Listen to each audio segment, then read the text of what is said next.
el motivo de la reflexión de hoy va a ser hablar de las ecuaciones diferenciales lineales con coeficientes constantes. En este tipo de modelos encontramos dos variantes. La primera, que se refiere a tener, digamos, una constante por una segunda derivada más otra constante por una primera derivada más otra constante más por la función que estamos buscando igual a 0. Y este tipo de ecuaciones diferenciales igualadas a 0 les llamamos ecuaciones diferenciales homogéneas.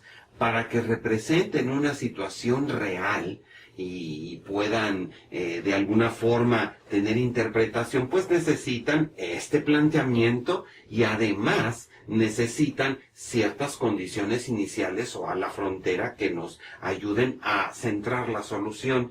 En esta reflexión inicial nos ubicaremos estrictamente a la solución de este tipo de ecuaciones en homogénea y después veremos los procedimientos cuando no son homogéneas.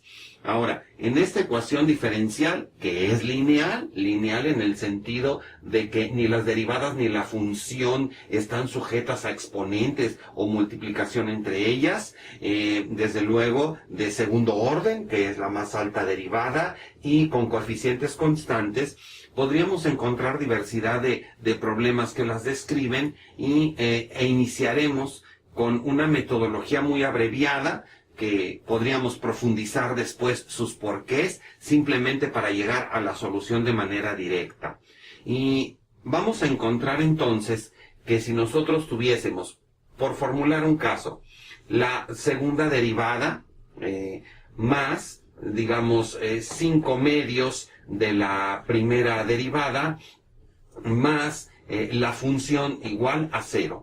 Si tuviésemos ese problema, así como lo estamos poniendo, bueno, pues la solución abreviada consistiría en asumir que a esta ecuación diferencial está asociada una algebraica.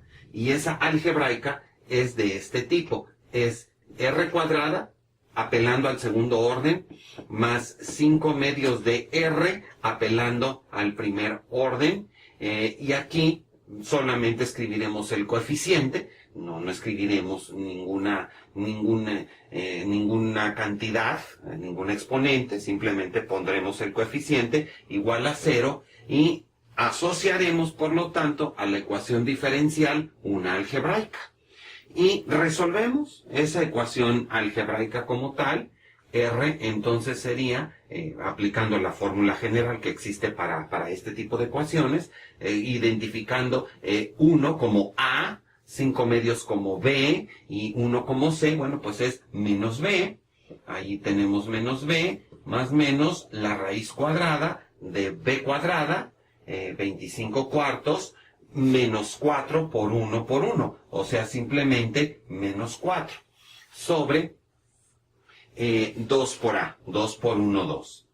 Entonces, pues nosotros aquí ya podemos hacer las operaciones correspondientes, menos 5 medios, más menos la raíz cuadrada, aquí tenemos 25 cuartos, 4 enteros son 16 cuartos, entonces nos quedarían simplemente 9 cuartos sobre 2, y entonces aquí obtendríamos finalmente menos 5 medios, más menos, ahora seguiría 3 medios sobre 2. Entonces tendríamos dos raíces, vamos a ver cuáles son, R1 y R2. Para la algebraica asociada, insistimos, tendríamos menos 5 medios más 3 medios, sería simplemente menos 2 medios. Esto es menos 1 medios, menos 1 medio. Y para el otro caso, tendríamos menos 5 medios, menos 3 medios, tendríamos menos 8 medios, que son menos 4 enteros, sobre 2 es negativo 2. Entonces, insistimos, primero tenemos nuestra ecuación diferencial ordinaria, coeficientes constantes, y asociamos a ella una algebraica y la resolvemos. ¿Qué vamos a hacer ahora? Bueno, pues vamos a escribir la solución, ya como tal, la solución de la ecuación va a tener la siguiente forma. Una constante por una función exponencial elevada a lo que diga la primera raíz con la variable independiente. Y después tendríamos otra constante, que desde luego vamos a tener que tener información para determinarla, por la exponencial de la otra raíz, claro, con la variable independiente. Este método abreviado, pues a lo que nos está llevando es a dar una solución, digamos, inicial general de una ecuación homogénea. Ya el problema en particular, como iremos viendo más adelante, pues nos va dando información que nos va a permitir establecer cuáles son estos valores para un problema específico. Ahora bien, si en lugar de ser la ecuación diferencial como tal, algo de este tipo, en el que la ecuación algebraica asociada tuvo raíces reales y simplemente tuvimos que ponerlas como exponenciales, pues podríamos tener otro caso más.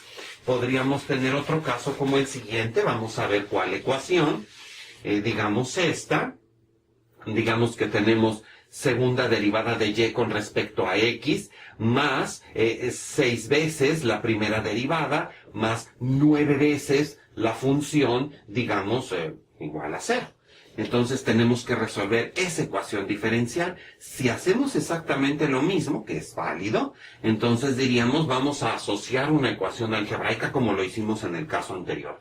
Y tendríamos simplemente r cuadrada más 6r más 9 igual a 0 para resolverla, para resolver esa ecuación algebraica asociada.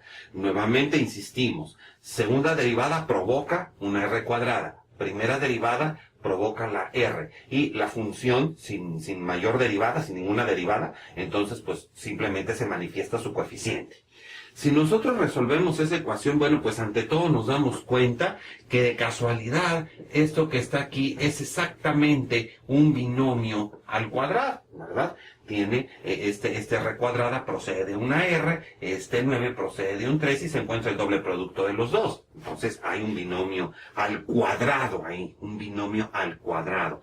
Entonces eso quiere decir que las raíces son exactamente iguales, a menos 3, claro, porque lo que quiero es que me dé 0. Entonces R1 y R2 me darían menos 3. Si usted aplica la fórmula general, le va a dar exactamente lo mismo. Ahora, ¿cómo vamos a expresar las soluciones?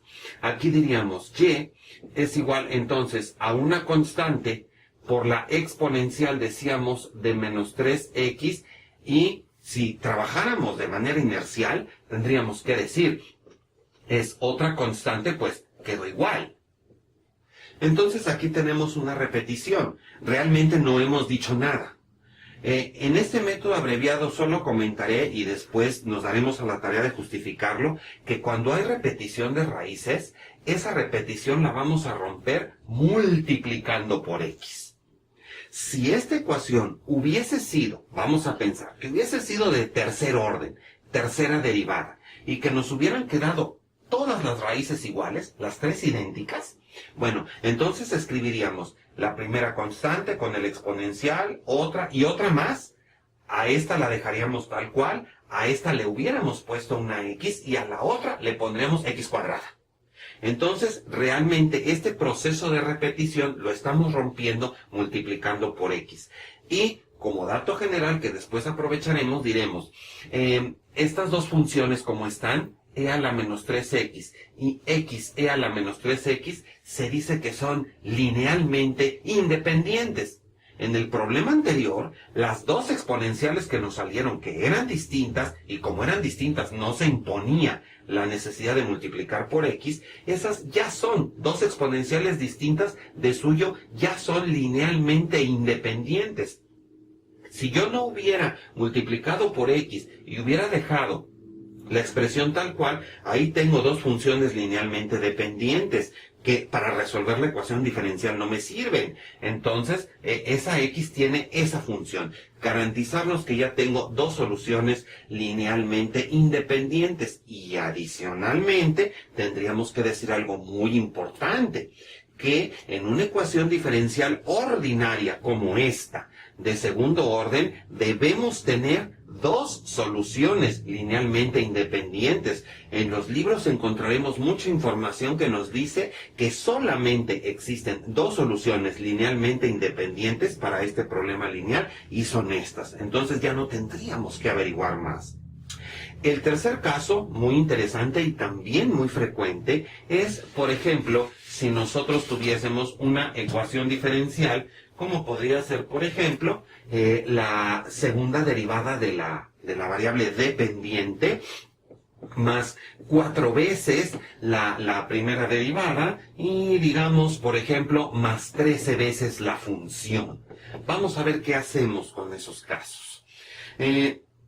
En principio, bueno, pues seguimos esa metodología que hemos estado comentando en esta reflexión. Seguiríamos con la misma línea temática y asociaríamos, pues, una ecuación algebraica, ¿verdad? Y sería r cuadrada más 4r más 13 igual a 0. Y aplicamos la fórmula ampliamente conocida de todos nosotros, que sería, simplemente identificamos a como 1, b como 4, c como 13, y ya sabemos, es menos b, más menos la raíz cuadrada de b cuadrada, menos 4ac, en este caso nos va a dar 52, sobre 2 por 1, 2. Entonces, rápidamente, obtenemos que es menos 4 más menos, ahí encontramos raíz cuadrada de 36 negativo, y bueno, pues esto es un número imaginario, ¿verdad? Y deberíamos decir que es menos 4 más menos 6 imaginario por ser una raíz negativa, sobre 2. Ahora, esto sin mayor complicación, pues dividimos, ¿verdad? La división va a ser aquí distributiva, entonces sería menos 2 más menos 3 imaginarios. Y bueno, vamos a expresar ahora la solución de la ecuación diferencial. Aquí diríamos rápidamente que sería, sí, el C1, ¿verdad? Tenemos dos soluciones porque tenemos dos raíces. La primera es menos 2 más 3 imaginario. La segunda es menos 2 menos 3 imaginario. Y bueno, pues diríamos la primera sería C1 por el exponencial de menos 2 más 3i, y todo eso multiplicando a x, más c2 por el exponencial de menos 2 menos 3i por x. Pero esta solución, aunque es correcta, es impráctica. Es impráctica porque en la vida real pues no encontraremos sistemas que fácilmente identifiquemos con un exponencial imaginario. Si nosotros hacemos una simplificación a partir de la identidad de Euler, que en otro video que podrán ustedes encontrar en el canal, pues está explicado que cómo se transforma esa exponencial imaginaria, nos lleva a una simplificación bien interesante. Y la simplificación es la siguiente. La solución que tenemos aquí, esta es la solución, nadie se lo va a quitar, sería y es igual, si vemos, el e a la menos 2x es un factor común, así lo voy a poner, e a la menos 2x, que es pues nada más ni nada menos que la parte real de la raíz. Y aquí ponemos C1 y vamos a poner coseno de 3x más C2 seno de 3x. El derecho de escribir esta solución viene de que los imaginarios, que por cierto verán ustedes que son conjugados, a la hora de simplificarse van a convertirse en una combinación de coseno-seno. Estos exponenciales que vienen aquí conjugados. Entonces, el número que venga en la parte imaginaria lo ponemos de argumento del coseno y del seno. Dejamos las constantes arbitrarias porque necesitaríamos las condiciones físicas del problema para poderlas determinar, pero la parte real, esa la vamos a poner en una exponencial. Y aquí podríamos nosotros tener la tranquilidad que nos da el teorema fundamental de la álgebra al momento que nos dice que cuando tenemos raíces complejas, estos números son complejos, no porque sean difíciles, sino porque tienen una parte real y una imaginaria, por eso se llaman complejos, nos dice el teorema fundamental del álgebra que cuando en una ecuación cualquiera se nos aparece un número complejo, siempre también va a aparecer como raíz su conjugado. Entonces nunca va a pasar que tengamos aquí -2 y otra cantidad diferente. Siempre va a ser la misma, de tal manera que nuestro factor siempre va a estar ahí, y al quedar estos como conjugados podemos utilizar seno y coseno. En un video posterior vamos a trabajar el problema pero no homogéneo, para que veamos qué estrategias podemos desarrollar cuando el problema no es homogéneo.